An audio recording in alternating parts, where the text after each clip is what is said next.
So, have you ever been scrolling online and you see someone saying they're manifesting abundance or becoming a magnet for wealth, and you kind of wonder, what's really going on there?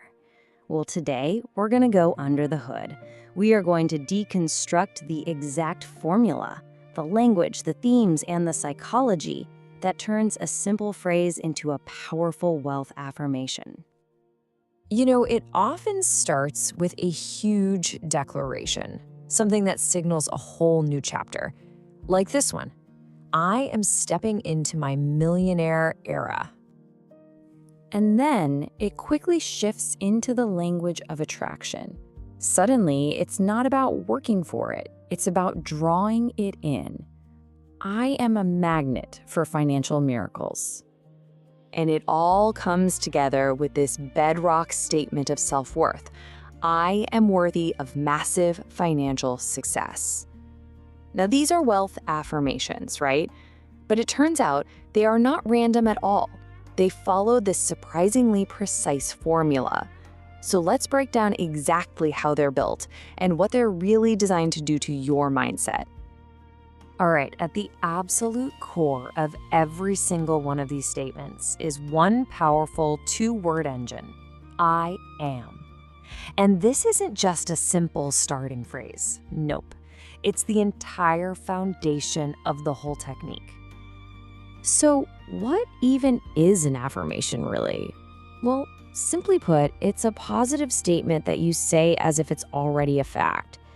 The whole point is to consciously push back against those nagging negative thoughts, you know the ones, by just repeatedly stating the reality you want to create. Think of it as like active management for your mindset. And this slide right here, it just nails the key difference. See, on the left, you've got that passive wish. I hope to be wealthy. It feels uncertain, it's way off in the future somewhere. But then look at the right. That is an active declaration. I am wealthy. It's right now, it's certain. And that tiny shift from some future hope to a present reality, that is the entire game. Okay, so the source material we looked at has hundreds of these statements. And let's be honest, they can sound super repetitive after a while. But when you look closer, a really clear pattern starts to emerge. They all pretty much fall into three distinct pillars, which kind of reveals the whole strategy at play here. And here they are. The process is basically built in three stages. First, it's all about changing your mindset and your identity. Second, it shifts gears to attraction and receiving. And finally, it connects all of that to action and power. Let's dig into each one. So this first pillar is all about the internal game. These affirmations, like I am thinking like someone who already made it, they're designed to completely change your self-concept. The goal is to get you to stop identifying as someone who wants wealth and start identifying as someone who simply is wealthy. Then we get to pillar 2, which shifts the focus from what's inside to what's outside. This is where that language of attraction really kicks in. You start hearing phrases like, I am a magnet for financial miracles, or I am magnetizing prosperity. The whole idea is to stop chasing money and instead become this kind of gravitational center that wealth just naturally flows to. And the third pillar, this is what connects that new mindset to the real world. This is all about action. Affirmations like, I am taking action like a billionaire thinker, are there to bridge the gap between your new identity and how you actually behave. It's about taking that wealthy mindset and putting it to work through what you physically do. Okay, so we've got the I am core, and we have the three big themes. But there's another really cool layer to this: the specific words they use. Believe me, the language is not accidental. It is a crucial part of the whole technique. Yeah, the language is never passive. It's never just hopeful. It is always active, it's energetic. The words are deliberately chosen to make you feel a sense of power and to make success feel not just possible, but completely inevitable.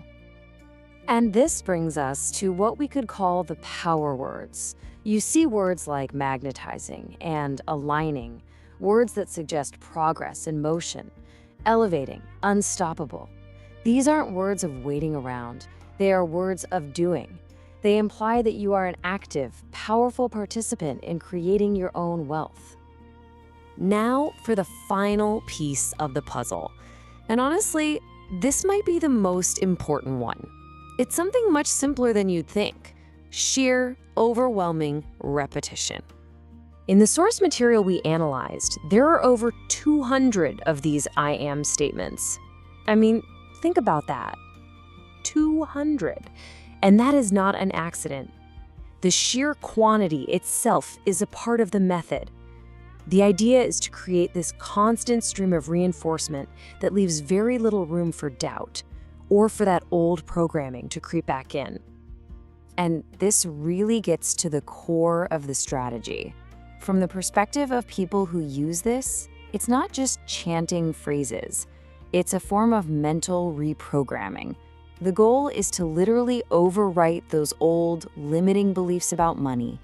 Things like, I'm not good enough, or money is hard to come by, and to install a totally new mental operating system that's built on abundance. So when you put that whole formula together, you've got the I am core, the 3 pillars, the power words, and that intense repetition. What you get is a complete system, and it's designed for one single purpose. And this quote from the source says it all. This is basically the mission statement for the entire practice. It's not just about attracting a bit of money. It's about fundamentally changing the personal story you tell yourself about your finances. Ultimately, this whole system is really designed to be a tool. It's a tool for consciously building a new internal story, a story where you cast yourself as the powerful, worthy, and successful hero of your own financial journey. So that kind of leaves us with a final thought, doesn't it? Whether you use affirmations or not, we all have that voice in our head, that internal monologue. We are all telling ourselves a story every single day. So the real question this leaves us with is this: what story are your words writing for you?